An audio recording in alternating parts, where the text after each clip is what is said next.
आजचा दिवस अभिमानाचा आणि प्रेरणादायी आहे. लोणार सरोवर या पवित्र आणि ऐतिहासिक स्थळी आंतरराष्ट्रीय योग दिवस 2026 अत्यंत उत्साहात आणि भव्यतेने संपन्न झाला. या योग सोहळ्यात तब्बल 6000हून अधिक नागरिकांनी सहभागी होऊन एकत्रित योगाभ्यास केला. ही केवळ संख्या नाही, तर निरोगी भारताचा मजबूत संदेश आहे. या भव्य कार्यक्रमाचे आयोजन आयुष मंत्रालय यांच्या सहकार्याने माननीय केंद्रीय आयुष मंत्री प्रतापराव जाधव साहेब यांच्या नेतृत्वाखाली करण्यात आले.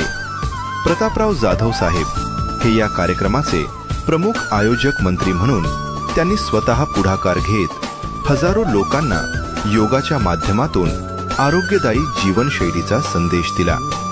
योग म्हणजे केवळ व्यायाम नाही, तर तो शरीर, मन आणि आत्म्याचा